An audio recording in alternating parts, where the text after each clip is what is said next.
Good morning, everybody. Just sitting outside, drinking my coffee out of my Harley Davidson mug on a September morning, and wanted to share a story over a cup of coffee. Today, September 11th, 19 years ago, I was at Atco Dragway for the second day of the 2-day Doug Foley's drag racing school. The first day went all right. My first hit in the race car, first launch, I was one of those guys, I let go of the trans brake button, and the first thing I did when the car took off was took my foot right off the throttle. Surprised me, it was great. So here it is, I woke up September 11th, beautiful, clear blue skies, made my way from the hotel over to the drag strip and knew it was going to be a good day because I knew I was going to get my competition license that day, and I was really looking forward to it. So we're going over the morning routine. We're getting ready, deciding, Doug was talking about a couple different things, and Pro Stock motorcycle racer Chip Ellis was also there, which was interesting. He was just there. There was Ricky Gadsden had the bike school, but Chip was there because he was wanted to drive a car and just for fun.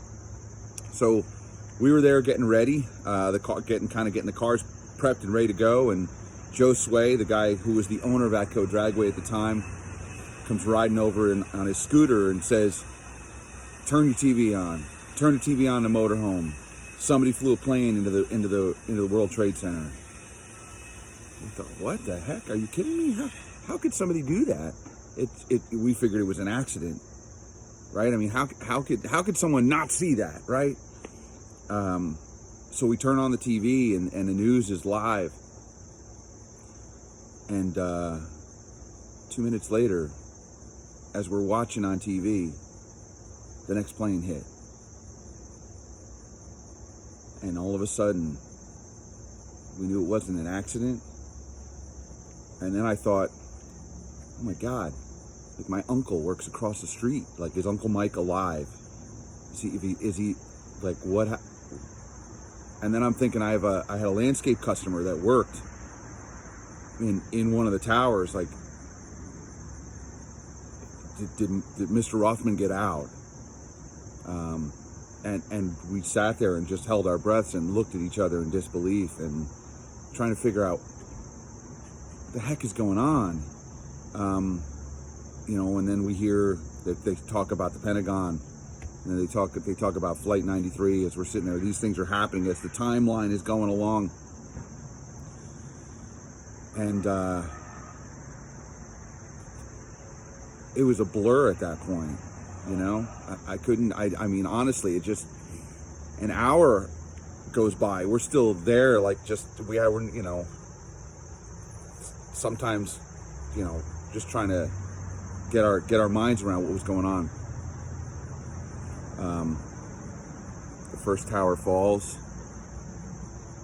and look, cell phones weren't what they were today. I had a cell phone, I had it since 93 actually, but can't get a hold of anybody. The phone lines were just jammed, like they couldn't handle all the traffic. And so we were trying to figure out what's going on. Finally, my wife does get through to me, and she says, "Come home now." Second tower falls, and I'm like, look, while I was on the phone with her, I'm like, I'm going to finish this.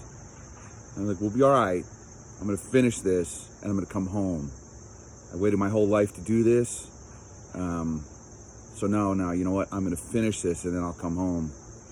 So after the second tower falls, it was a couple minutes later, and Doug looks at me. He's like, "Suit up." I'm like, whoa, you know what? There was a guy that was from one of the islands, I don't remember. Actually, he may have been from Puerto Rico. Someone who was not necessarily native to the United States. And I said, you know what, let him go first. I just need a minute to compose myself here. So the other gentleman went, he made a run, and then he finished his runs, and then I suited up and we got it done.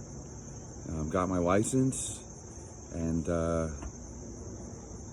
in many ways, the world was never the same. So just wanted to share that story, just so you guys know what it was like for me on that day. Thankfully, Uncle Mike did make it out. He saw some horrible things, and but he did survive, and God. 3,000 people didn't. So I know for me, I never take it for granted. I never take people for granted, because you just don't know. You just don't know when you're not going to see them again. So my encouragement for all you guys today is make sure you tell your family and friends you love them. Make sure they know what they mean to you. Encourage people along the way. And you know what? Let's try in this country to get back to some unity. I realize there's a lot of political stuff, and I don't talk about politics, man. I just don't want to. Don't want to. You know what I want to talk about? I want to talk about let's do what's right for people. Let's take care of each other. Let's be good to our neighbors, and let's be good to everybody we meet. And that's the way we'll move forward, right? So that's it. Never forget. Never forget. Cheers. A salute to the folks we lost. A salute to the folks that we lost after the fact.